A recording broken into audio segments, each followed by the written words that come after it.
Hello everyone. तो आज हम शुरू करने वाले हैं कंप्यूटर का लेक्चर 1। तो जैसा एक कंप्यूटर बहुत सारे एग्जाम में आता है, चाहे सीजीएल की बात करो चाहे सीएचएसएल की बात करो, मेंस में तो कंप्यूटर आते ही हैं 20 क्वेश्चन जो कि क्वालिफाइड नेचर के होते हैं। तो हम सीजीएल और सीएचएसएल के दृष्टिकोण से इस लेक्चर को डिजाइन किया गया है। तो चलिए ज़्यादा बकवास ना करते हुए शुरू करते हैं। तो आज हम शुरू करने वाले हैं सबसे पहले बेसिक ऑफ कंप्यूटर। तो बेसिक ऑफ कंप्यूटर समझने से पहले इसमें मेनली समझेंगे क्या कि कंप्यूटर होता क्या है, इसमें मेनली कंप्यूटर का हिस्ट्री क्या होता है। सबसे पहले देखते हैं कि कंप्यूटर होता क्या है। तो कंप्यूटर क्या है आप सभी लोग जानते हैं, इसका डेफिनेशन तो किसी को बताने की जरूरत है नहीं कि आपको चाहे फ़ोन यूज करो, चाहे टैबलेट यूज करो, चाहे कुछ भी यूज करो, वो एक कंप्यूटर का ही तो रूप है। यानी कंप्यूटर क्या होता है, एक मशीन होता है। कंप्यूटर क्या होता है, एक मशीन होता है। अब ये मशीन क्या क्या कर सकती है, तो अर्थमेटिक एवं लॉजिकल ऑपरेशन कर सकती है, हमारे डाटा को स्टोर कर सकती है और बहुत सारे अलग अलग टास्क को क्या कर सकती है, परफॉर्म कर सकती है। इसका मतलब क्या हुआ, अर्थमेटिक एवं लॉजिकल ऑपरेशन करने का मतलब क्या है, जैसे आप इससे कोई भी प्लस माइनस गुणा भाग करवा सकते हो, डाटा को आप स्टोर कर सकते हो। स्टोर हमेशा आप डाटा को कहाँ करते हो, तो मेमोरी में स्टोर करते हो।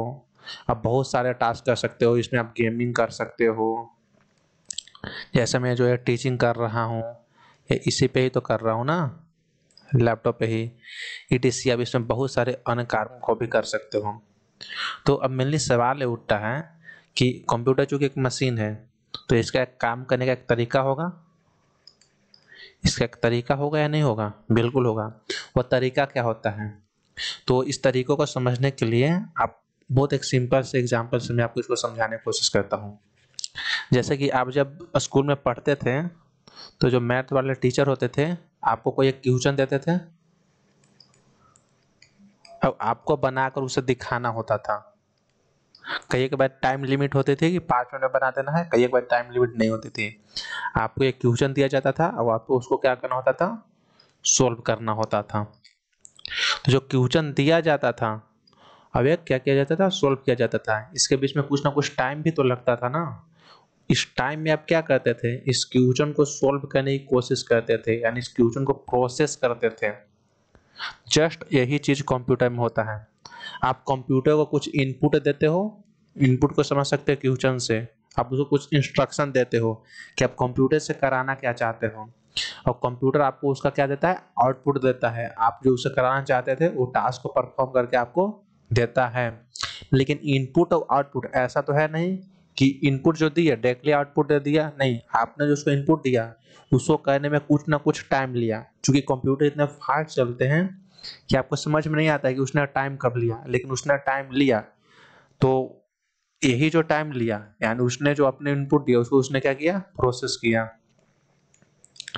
यानी कि कंप्यूटर में लिखा हम कैसे कहता है, तब सबसे पहले उसको एक इनपुट दिए, सबसे पहले क्या दिए, इनपुट दिए। इनपुट के बाद वो उसके सिस्टम में जो कुछ भी था उसने उसकी मदद से उस इनपुट को समझा, और समझकर आपको एक क्या दिया, आउटपुट दिया। मेरे कंप्यूटर इसी तरीके से काम करता है। अब यहाँ पे इनपुट क्या होता है, अब इनपुट देने के लिए कुछ डिवाइस है ना। इनपुट मतलब क्या, आप जो उसको कहते हो कि क्या करना, आपको क्या करवाना है। और आउटपुट मतलब क्या, जो आप करवाना चाहते हैं तो कंप्यूटर आपको दिया। तो जैसे आप आगे पढ़ते हो, आगे ही पढ़ोगे कि इनपुट और आउटपुट डिवाइस होते हैं।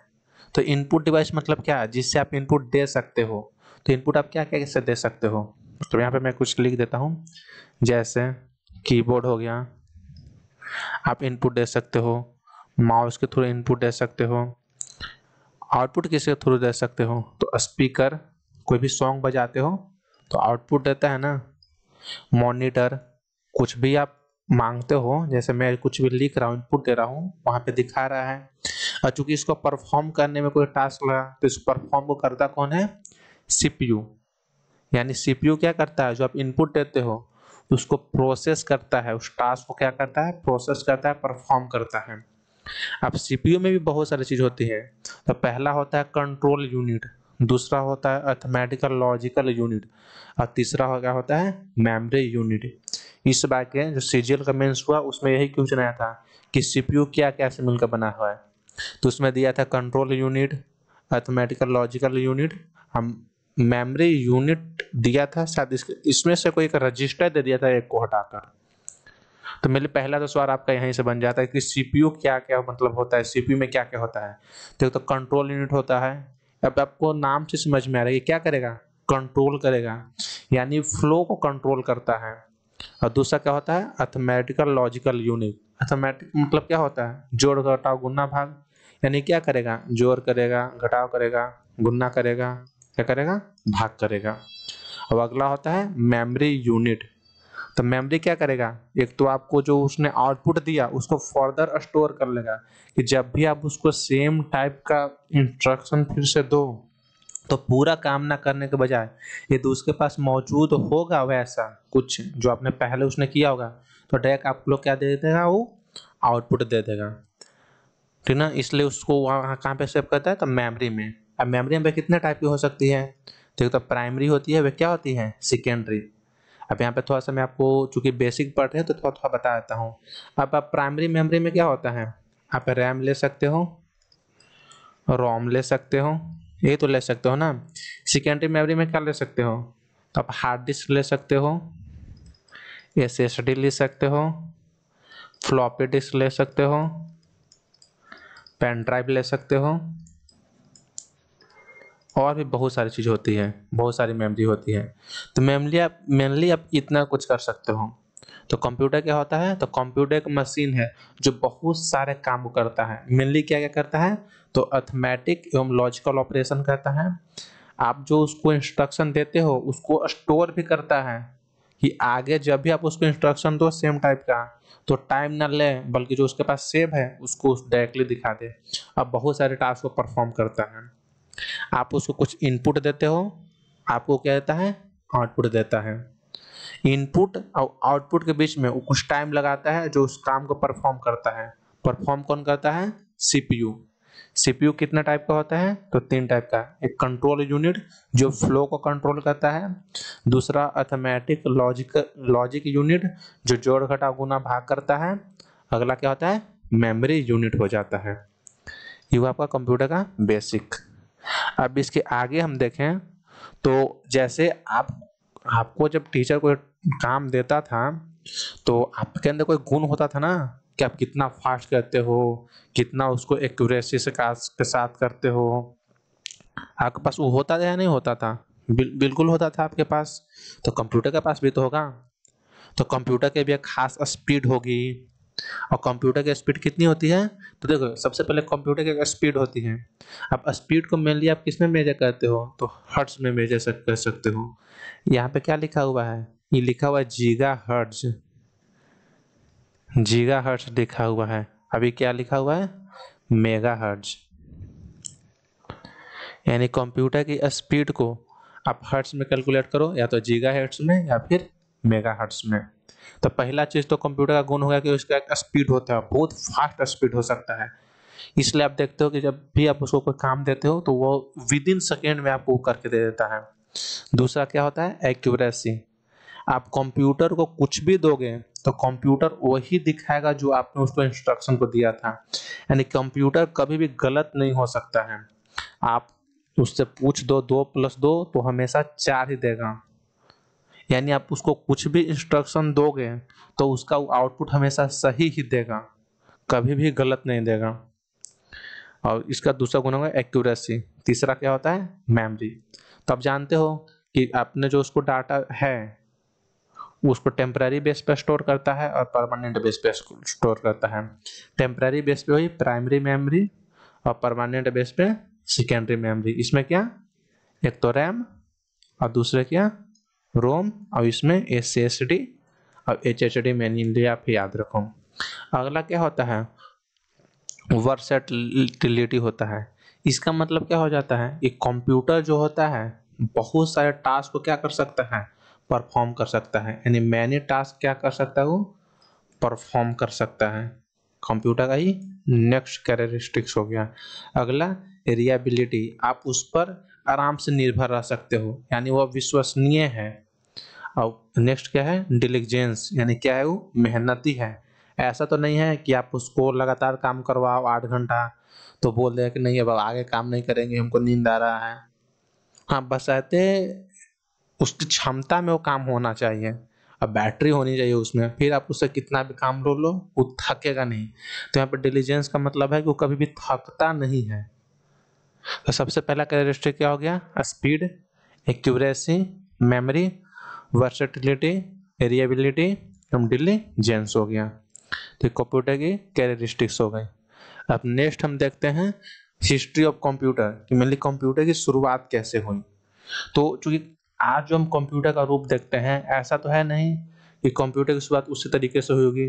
कंप्यूटर धीरे धीरे इवॉल्व होना शुरू हुआ होगा। यानी पहले बहुत नॉर्मल सा होगा, फिर कुछ एडवांस हुआ, फिर एडवांस हुआ, फिर एडवांस हुआ, फिर एडवांस हुआ। अब फिर बहुत सारे प्रोसेस के बाद हम एक ऐसे रूप में कंप्यूटर देखते हैं जो आज है। लेकिन जब शुरुआत हुआ होगा तो बिल्कुल ऐसा नहीं होगा। तो ये हम कंप्यूटर की हिस्ट्री, की कंप्यूटर मेनली शुरू कहाँ से हुआ था। तो सबसे पहले आप देखो, तो सबसे पहला जो कंप्यूटर था, कंप्यूटर को मेनली बनाया किस कारण से गया था? तो कंप्यूटर को मेनली पहले कैलकुलेशन के लिए बनाया गया था, इसलिए कैलकुलेशन के लिए बनाया गया था। तो सबसे पहला जो मेरा बना था कंप्यूटर, उसको 1600 में बना था, जिसको कि क्या नाम था? एबैकस। एबैकस इसको किसने बनाया? तो चाइनीज कंपनी ने। चाइनीज कंपनी ने। इसका पर्पस क्या था? तो मेनली क्या कहता था? तो कैलकुलेट करता था। इस सबसे बेसिक फॉर्म है। उसके बाद 1617 ईस्वी में क्या बना? तो 1617 ईस्वी में एक इंसान है, जॉन नेपियर। इन्होंने क्या बनाया? Napier bones.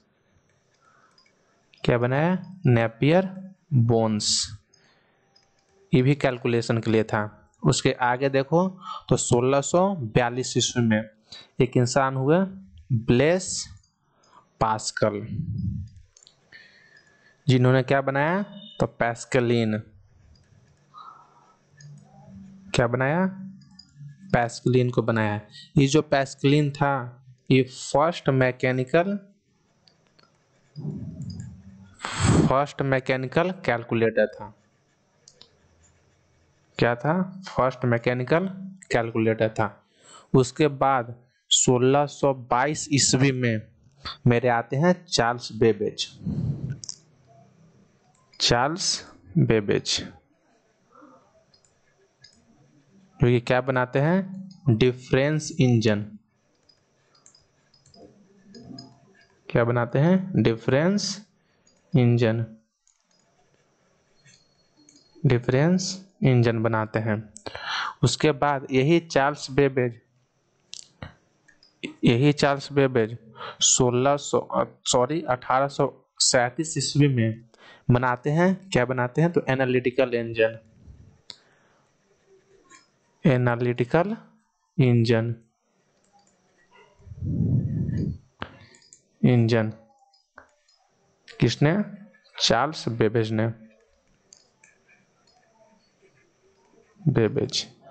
अब इन्हीं चार्ल्स बेबेज को हम क्या बोलते हैं? Father of computer. उसके बाद 1946 की यदि बात करें, तो मेरा सबसे इंपॉर्टेंट चीज यहीं से आता है। वो क्या क्या होता है? तो इनियक। 1946 में क्या बनता है? इनियक। ENIAC। इनियक का फुल फॉर्म क्या होता है? तो इलेक्ट्रॉनिक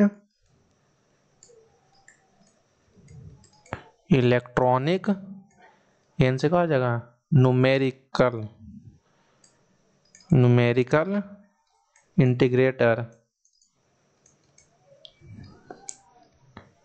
इंटीग्रेटर। कंप्यूटर। और जो मेरा इनियक था, ये मेनली फर्स्ट जनरेशन का था।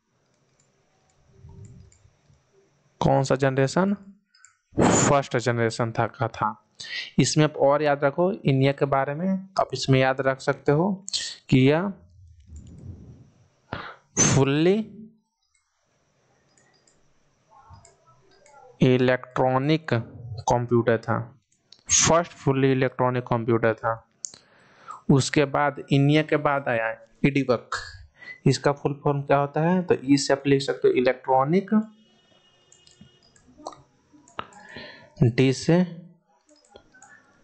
डिस्क्रीट, अभी से लिख सकते हो क्या? वेरिएबल, वेरिएबल, ए से एटोमेटिक,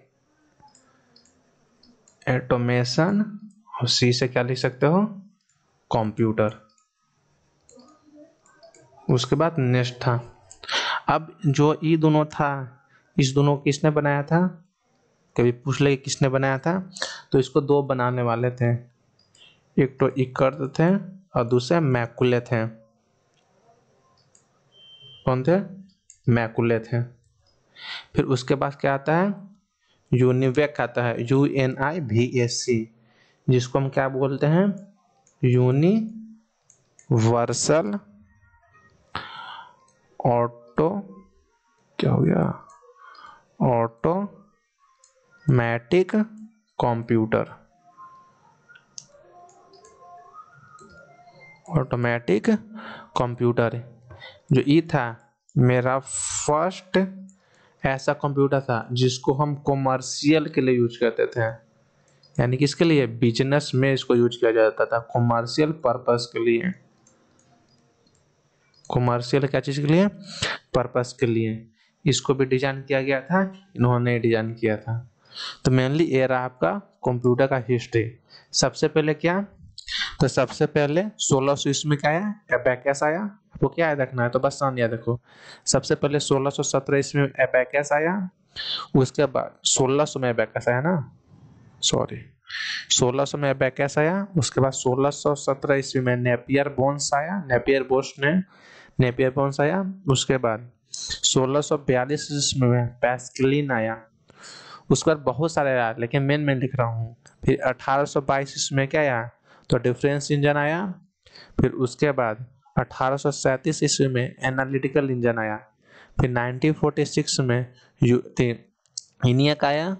फिर उसके पास इडिवक आया और लास्ट में यूनिवक आया। तेरा पूरा आपका कंप्यूटर का हिस्ट्री, आपको इतना याद रखना है।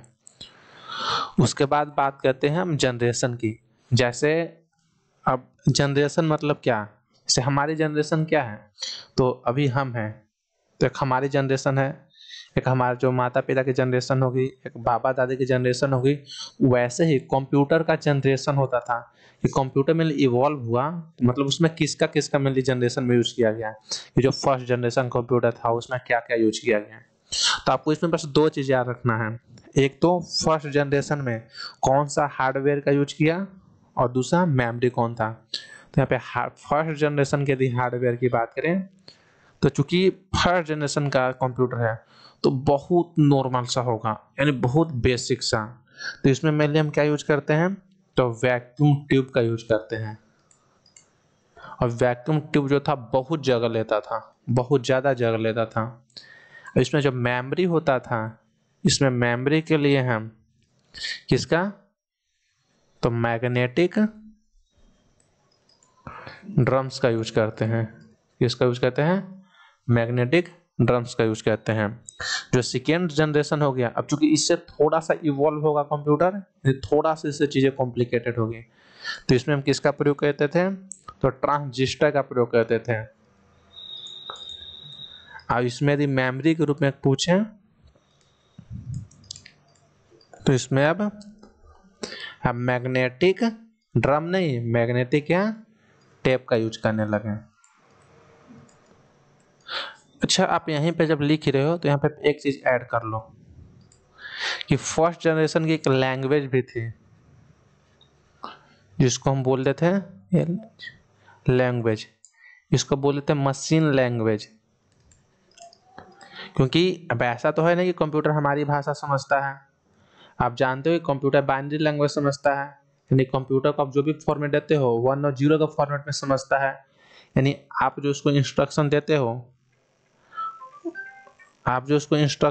हो, चाहे कुछ भी इंस्ट्रक्शन दे दो, वह उसको सबसे पहले अपने कोड में चेंज करेगा और कोड करने के बाद फिर उसको समझेगा और फिर आपको समझने वाले लैंग्वेज में देगा। तो जो फर्स्ट जनरेशन की लैंग्वेज थी वो मशीन लैंग्वेज थी। अभी लैंग्वेज भी कैसी होगी? तो बहुत कॉम्प्लिकेटेड लैंग्वेज नहीं थी, कंप्यूटर के लिए तो बिल्कुल कॉम्प्लिकेटेड लैंग्वेज नहीं होगी ना, क्योंकि कंप्यूटर को समझता है। लेकिन मशीन लैंग्वेज हमारे लिए कॉम्प्लिकेटेड लैंग्वेज थी, क्योंकि मशीन लैंग्वेज के थ्रू जो भी हम मशीन लैंग्वेज को कंप्यूटर बहुत आसानी से समझ सकता था, लेकिन हमको समझने में दिक्कत होती थी। फिर उसके बाद जब सेकेंड जनरेशन आया तो चूंकि यहाँ पे लैंग्वेज भी थोड़ी सी इम्प्रूव हो गई, तो यहाँ पे कौन सा लैंग्वेज था, सेकेंड जनरेशन का जो लैंग्वेज होता है यहाँ पे मेरा असेंबली लैंग्वेज था। यानी यहाँ पे हमने क्या था, असेंबली लैंग्वेज था। यानी यहाँ पे हमने थोड़ा सा लैंग्वेज को इवॉल्व किया और ऐसा बनाया कि उसको हम भी समझ पाए। अब इसी असेंबली लैंग्वेज को हम लो लेवल लैंग्वेज बोल सकते हैं। क्या बोल सकते हैं, लो लेवल लैंग्वेज भी बोल सकते हैं। अब उसके आगे हम नेक्स्ट पे आते हैं। तो जो मेरे थर्ड जनरेशन का कंप्यूटर था उसमें हम किसका प्रयोग करेंगे, तो चूंकि फर्स्ट जनरेशन में किसका यूज किया था, तो फर्स्ट जनरेशन में हमने किसका यूज किया, तो वैक्यूम ट्यूब का यूज किया। सेकेंड जनरेशन में किसका यूज किया, तो ट्रांजिस्टर का यूज किया। अब थर्ड जनरेशन में थोड़ा इससे क्या होगा, कॉम्प्लिकेटेड चीजें होगी। तो अगला बार हम किसका यूज करेंगे, तो इंटीग्रेटेड किसका प्रयोग करेंगे, तो चिप का प्रयोग करेंगे। यहाँ पे जो मेमोरी था, यहाँ पे मेमोरी ग्रुप में किसका योग करने लगे, तो रैम को, क्योंकि जानते हो कि एक वर्टाइल मेमोरी होता है और दूसरा किसको, डिस्क का। यहाँ पे लैंग्वेज थर्ड जनरेशन की लैंग्वेज क्या थी, तो एक क्या थी, हाई लेवल लैंग्वेज थी। क्या थी, हाई लेवल लैंग्वेज थी। उसके बाद फोर्थ जनरेशन की बात करते हैं। तो फोर्थ जनरेशन में हम किसका यूज करते थे, तो LSI या फिर VLSI। अब LSI का फुल फॉर्म क्या होता है, तो large scale integration. Large scale integration use से आप क्या लिख सकते हो, तो यूज से लिख सकते हो वेरी लार्ज लिख सकते हो। यानी LSI का full form large scale integration और VLSI का वेरी लार्ज इंटीग्रेशन, यानी हार्डवेयर के रूप में आप इसका यूज कर सकते हैं। यहाँ पे आप मेमोरी के फॉर्मेट में किसका यूज करते थे, तो यदि आप मेमोरी को लिखो यहाँ पे, क्या मेमोरी के रूप में किसका यूज करते थे, तो पे मेमोरी के रूप में आप किसका यूज करोगे, तो स्टोरेज डिवाइस का, जो आप आज यूज करते हो। क्योंकि धीरे धीरे चीजें इंप्रूव हो रही ना, तो स्टोरेज डिवाइस, रैम, रोम, फ्लॉपी डिस्क, ये सारी चीजें को। और जो फिफ्थ जनरेशन था इसमें मेनली हम किसका यूज करते थे, तो जो फिफ्थ जनरेशन था इसमें हम थोड़े से और विकसित हुए और ULSI का प्रयोग करने लगे, यानी अल्ट्रा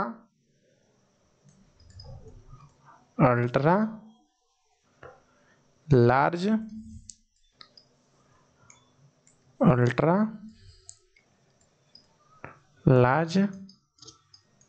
स्केल इंटीग्रेशन,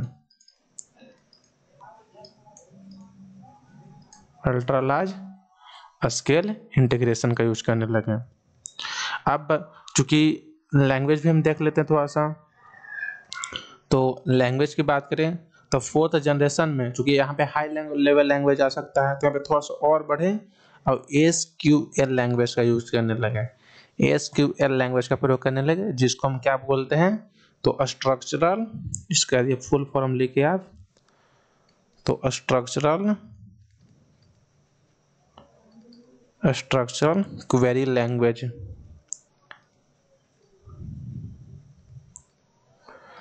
अब आप लैंग्वेज से चीज समझो, कंप्यूटर तो लैंग्वेज को समझ लेता था, अब फर्स्ट जनरेशन में मशीन लैंग्वेज का यूज करते थे, हमारे लिए समझना डिफिकल्ट था। सेकेंड जनरेशन में असेंबली किए, थोड़ा सा आसान बना, हाई लेवल और आसान बना, अब SQL और आसान बना मेरा। तो मेनली लैंग्वेज है कि लैंग्वेज कंप्यूटर को समझ स्थान था, हमने लैंग्वेज को डेवलप किया अपने हिसाब से कि उसको हम भी समझ पाए। अब यहाँ पे चलिए इसको समराइज कर देते हैं। तो कंप्यूटर का जनरेशन हमने पढ़ा, तो देखिए फर्स्ट जनरेशन में आपको 2 चीजें रखना है, एक तो हार्डवेयर और एक मेमोरी, इसके अलावा कोई चीज याद नहीं रखना है। तो हार्डवेयर के रूप में किसका यूज हुआ फर्स्ट जनरेशन में, तो चूंकि शुरुआत स्टेज है बहुत नॉर्मल सा चीज होगा, वैक्यूम ट्यूब का यूज हुआ। और मेमोरी के रूप में मैग्नेटिक ड्रम का यूज हुआ।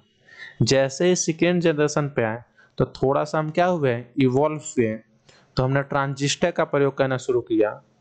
वो अब मेमोरी के रूप में मैग्नेटिक डिस्क का यूज करने लगे। जैसे ही थर्ड जनरेशन में आए थोड़ा सा और इवॉल्व हुए, अब इंटीग्रेटेड चिप का यूज करने लगते हैं जिसको आईसी बोलते हैं मेनली हम। और इसमें हम रैम और डिस्क का प्रयोग करने लगे। चौथा जनरेशन में जैसे ही आई तो वहाँ पर LSI और VLSI का यूज करने लगे। अब यहाँ पे स्टोरेज डिवाइस, यहाँ पे आप मेनली एक चीज नोट कर सकते हो, जो ई जनरेशन था इसमें हम AI का भी यूज करते थे। रोबोटिक्स हो गया, AI हो गया, रोबोटिक्स हो गया, फिफ्थ जनरेशन में यूज होता था। अब फिफ्थ जनरेशन में किसी को तो ULSI ultra large scale integration का हम प्रयोग करने लगे। तो मेनली हुआ आपका जनरेशन ऑफ कंप्यूटर्स। अब हम आगे देखते हैं टाइप्स ऑफ कंप्यूटर। देखिए कंप्यूटर तो ऐसे आप मतलब कह नहीं सकते हो कि कितने टाइप में बांट सकते हो, लेकिन कंप्यूटर को हम 2 भाग में बांटते हैं।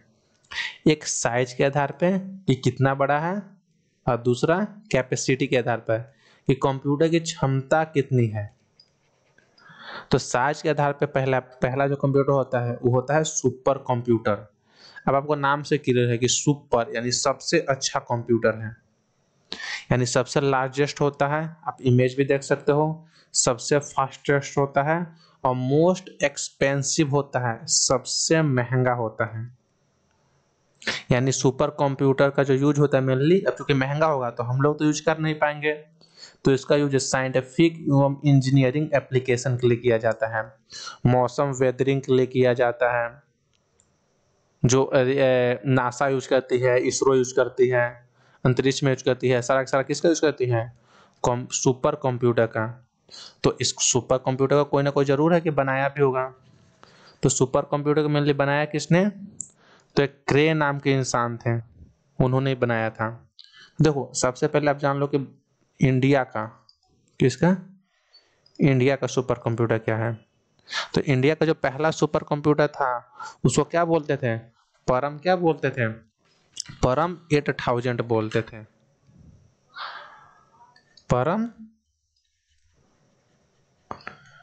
कितना बोलते थे, 8000 बोलते थे। इसको किसने बनाया था, तो CDAC किसने बनाया था, पुणे ने बनाया था। ये इंडिया का पहला सुपर कंप्यूटर है। आज इंडिया का सबसे फास्टेस्ट सुपर कंप्यूटर क्या है, तो एरावत है। क्या होता है, एरावत, एरावत AIRAWAT,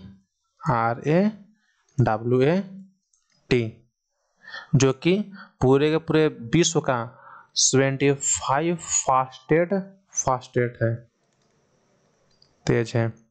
ये इंडिया का हो गया।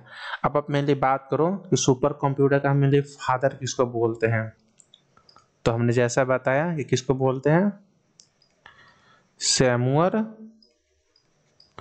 रोगर क्रे। सैमुअल रोगर क्या हो गया, क्रे को बोलते हैं, ठीक ना। इन्होंने बनाया कब था, तो इन्हें जो बनाया था वो 1976 में। अब चूंकि अब समझो सुपर कंप्यूटर जब है तो इसकी स्पीड भी काफी होगी, तो सुपर कंप्यूटर का जो स्पीड है उसको फ्लॉप्स में मापते हैं। सुपर कंप्यूटर का स्पीड को किस में मापते हैं, तो फ्लॉप्स में मापते हैं। मेनली आपको इतना ही याद रखना है सुपर कंप्यूटर से कि इंडिया का सबसे पहला सुपर कंप्यूटर परम 8000 था, CDAC पुणे ने बनाया था। सबसे फास्टेस्ट क्या है, एरावत है, जो कि 25 है, मतलब पूरे विश्व में। फादर जिसको बोलते हैं सैमुअल रोजर क्रे को बोलते हैं। इसमें मेनली आप एक चीज ऐड कर सकते हो कि कंप्यूटर लिटरेसी दिवस कब मनाया जाता है, 2 दिसंबर को मनाया जाता है। तो ये आपका सुपर कंप्यूटर रिगार्डिंग सबसे लार्जेस्ट होता है, फास्टेस्ट होता है, सबसे महंगा होता है। इसका यूज कहाँ पे, तो साइंटिफिक एवं रिसर्च एवं इंजीनियरिंग में किया जाएगा। ये हो गया आपका सुपर कंप्यूटर। नेक्स्ट देखते हैं क्या होता है मेन फ्रेम कंप्यूटर। तो मेन फ्रेम कंप्यूटर क्या होगा, सुपर कंप्यूटर से थोड़ा सा स्लो होगा, थोड़ा सा छोटा होगा और थोड़ा सा कम एक्सपेंसिव होगा। अब मेन फ्रेम कंप्यूटर में जो सबसे मेन चीज कि आप 1000 यूजर्स को, 10,000 हो गया ना, 1000 यूजर को आप एक साथ कनेक्ट कर सकते हो। 1000 यूजर्स इसमें वन टाइम कनेक्ट हो सकते हैं। इसका आप यूज किसमें कर सकते हो, तो सेंसस करने में, जनगणना करने में, इंडस्ट्री में, कंज्यूमर का स्टैटिक्स जानने में, इंटरप्राइजेस में, रिसोर्स प्लानिंग में, लार्ज स्केल ट्रांजेक्शन प्रोसेसिंग में इसका यूज कर सकते हो। क्या हो गया main frame computer, super computer से थोड़ा सा नीचे। अब उससे थोड़ा सा नीचे क्या आएगा, उससे थोड़ा सा नीचे क्या आएगा, तो मिनी कंप्यूटर आ जाएगा। मिनी कंप्यूटर में क्या होता है, मल्टी यूजर कंप्यूटर होता है। देखो दो चीज होता है, एक तो मिनी हो गया और दूसरा क्या हो गया माइक्रो। सब है एक ही। अब जैसे मिनी में देखो तो थोड़ा सा बड़ा होता है, साइज बड़ा होता है, स्पीड फास्ट होती है, इसकी स्पीड अच्छी होती है, कंपेयर किससे, माइक्रो से कंपेयर करो। इसमें एक्सपेंसिव होता है, ये महंगा होता है, ये कम महंगा होता है, मेनली यही अंतर है। तो मिनी कंप्यूटर क्या होता है, तो मल्टीपर्पज यूजर्स के लिए होता है। उसके अलावा आप देखो तो क्या हो गया माइक्रो कंप्यूटर। माइक्रो कंप्यूटर वही है जिसको हम लोग यूज करते हैं। माइक्रो कंप्यूटर्स को हम क्या बोलते हैं, तो पर्सनल कंप्यूटर के भी नाम से जानते हैं। आप इस पॉइंट को याद रखोगे। इसको पीसी भी बोलते हैं। क्या हो गया माइक्रो कंप्यूटर। ये क्या हो गया, तो मिनी कंप्यूटर से कम खर्चीला होता है, इसकी स्पीड कम होती है, तो जगह कम लेता है।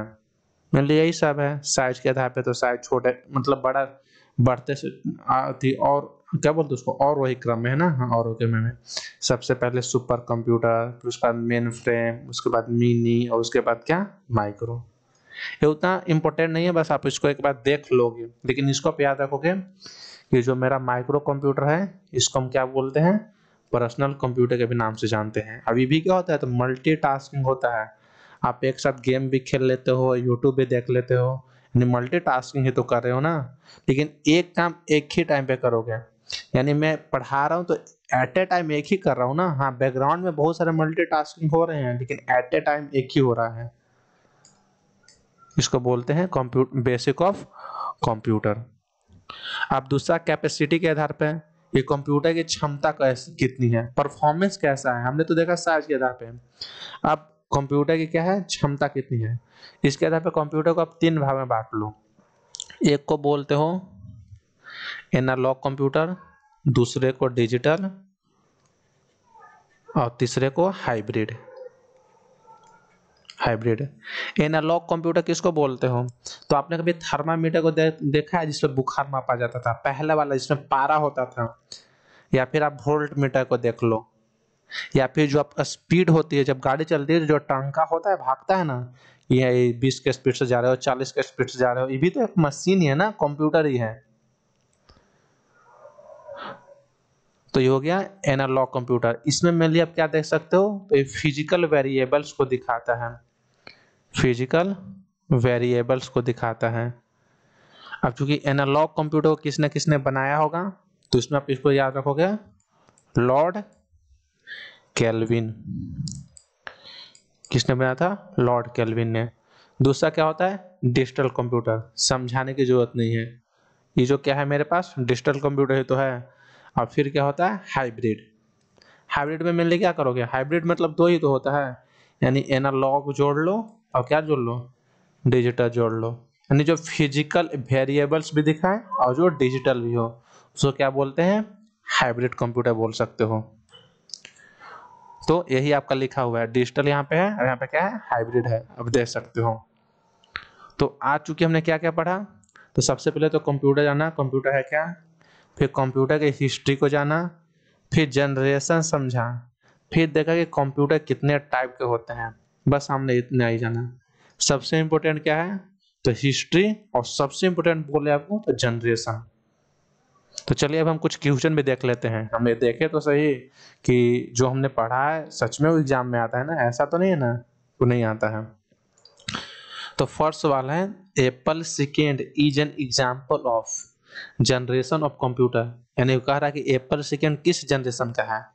तो अब ऐसा तो हमने कहीं पढ़ा नहीं कि एप्पल सेकेंड कहाँ पे आता है, लेकिन हम भी जानते हैं कि एप्पल तो आजकल हम यूज करते हैं, यानी कि जब भी आएगा फर्स्ट जनरेशन में तो आएगा नहीं ना, क्योंकि फर्स्ट जनरेशन में किसका यूज होता था, वैक्यूम ट्यूब का। सेकेंड जनरेशन में किसका यूज होता था, ट्रांजिस्टर का। इसमें किसका यूज होता था, आईसी का। तो आज का जनरेशन क्या होगा, फोर्थ ही तो होगा, नया जनरेशन जो जल्दी का जनरेशन है, तो क्या होगा, फोर्थ जनरेशन।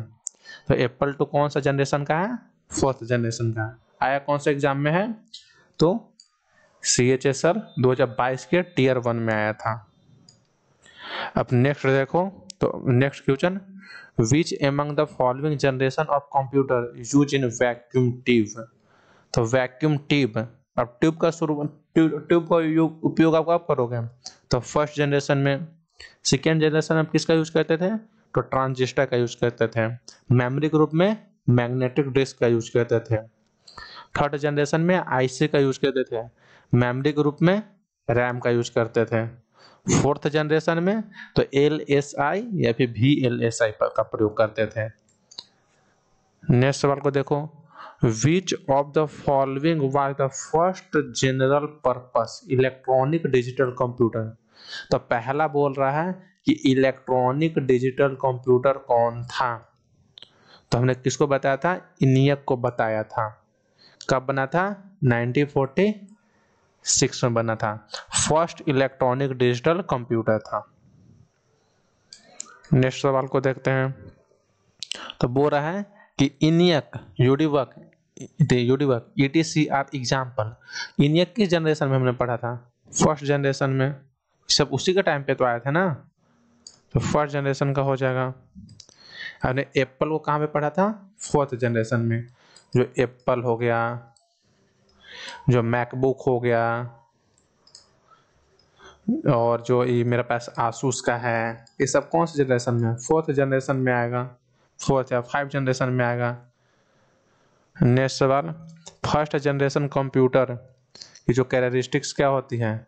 तो देखो फर्स्ट जनरेशन कंप्यूटर, सबसे पहली बात सुपर कंप्यूटर तो होगी नहीं, क्योंकि शुरुआत में तो आप बना नहीं सकते हो सुपर कंप्यूटर, आप डिजिटल भी नहीं बना सकते हो, क्योंकि सबसे पहले किसी भी चीज़ की शुरुआत करोगे तो सबसे बेसिक में ही तो जाओगे। सबसे पहले कंप्यूटर क्यों बना था, कैलकुलेशन के लिए, यानी फिजिकल वेरिएबल्स के लिए, यानी एनालॉग कंप्यूटर्स हो जाएगा। सबसे पहले एनालॉग ही तो बना होगा ना, कि सबसे पहले किसी भी चीज़ की शुरुआत करते हो तो बहुत बेसिक से करते हो।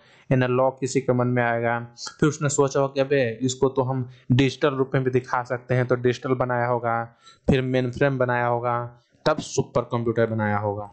ऐसे ही तो हुआ होगा ना। Next question, computer like desktop computer, laptop किस में आते हैं मेनली, तो पर्सनल कंप्यूटर में आते हैं, हमने पढ़ाया था। सुपर कंप्यूटर किसने बताया था, क्रे ने बनाया था। कब, तो 1926 में बनाया था। भारत का सबसे पहला सुपर कंप्यूटर क्या था, तो परम 8000। CDSE ने बनाया था, पुणे ने। मेन फ्रेम कंप्यूटर में आप कितने आदमी को जोड़ सकते हो, तो थाउजेंड्स आदमी एट ए टाइम जोड़ सकते हो। मिनी कंप्यूटर क्या होता है, तो माइक्रो कंप्यूटर से थोड़ा सा क्या होता है, फास्ट होता है, ज़्यादा जगह लेता है, एक्सपेंसिव होता है। नेक्स्ट सवाल को देखते हैं, तो हमसे क्या पूछा है, यूनिवर्क first was the first general purpose electronic digital computer design in the United State for corporate applications. What is the full form of यूनिवर्क। यूनिवर्क का फुल फॉर्म क्या पढ़ा था, तुमने क्या पढ़ा था, यूनिवर्सल ऑटोमेटिक कंप्यूटर। हमने कैलकुलेटर को कहीं पे पढ़ा नहीं था, तो कैलकुलेटर तो हटा सकते हैं। यूनाइटेड कहीं पे पढ़ा नहीं था, इसको भी हटा सकते हैं। तो लास्ट में हम यहाँ पे और यहाँ पे फंस जाएंगे, इसलिए हमको यहाँ पे याद रखना ही होगा। ये क्या होता है, यूनिवर्क का क्या होता है, यूनिवर्सल ऑटोमेटिक कंप्यूटर। नेक्स्ट सवाल को देखें, तो who began developing the first mechanical computer in 1822। तो मैकेनिकल कंप्यूटर की बात करो चाहे एनालिटिकल कंप्यूटर की बात करो, किसने बनाया था, चार्ल्स बेबेज ने। ये आता है 1822 में, ये आता है 1837 में आया था। इनको क्या बोलते हैं हम? फादर बोलते हैं। इनको हम क्या बोलते हैं? फादर हम इन्हीं को बोलते हैं। नेक्स्ट सवाल की तरफ देखें तो बोला है graphic user interface was developed during which of the following generation of computer. तो अभी आप ग्राफिक्स नहीं पढ़े हो, ग्राफिक इंटरफेस इसको आप छोड़ दो, वैसे 4th जनरेशन का है। नेक्स्ट सवाल को देखें तो Param supercomputer belongs to which generation. तो अब चूंकि ये सुपर कंप्यूटर है यानी जल्दी में बना होगा, जल्दी में कौन बनेगा? फर्स्ट में तो बनेगा नहीं, सेकेंड में भी नहीं बनेगा, थर्ड में भी नहीं बनेगा, यानी किस में बनेगा? 5th में बनेगा। नेक्स्ट सवाल को देखें तो शीला को याद आता है कि एक जमाने में उसके कंप्यूटर में ट्रांजिस्टर का उपयोग किया जाता है। किसका यूज? ट्रांजिस्टर। तो कौन सा पीढ़ी का होना चाहिए? तो ट्रांजिस्टर का प्रयोग किस में करते थे? सेकेंड जनरेशन में यूज करते थे। अच्छा, सेकेंड जनरेशन में लैंग्वेज कौन सी थी? तो असेंबली लैंग्वेज थी। फर्स्ट जनरेशन में लैंग्वेज कौन सी थी? तो मशीन थी। चौथी जनरेशन में एसक्यूएल था और तीसरी जनरेशन में हाई लेवल था। नेक्स्ट सवाल को देखें तो which generation of computer use machine code as the programming language. तो मशीन लैंग्वेज का यूज हम कहाँ पे करते थे? फर्स्ट में यूज करते थे, अभी जस्ट पहले हमने आपको बताया। यहाँ पे होता है आपका लेक्चर नंबर फर्स्ट खत्म।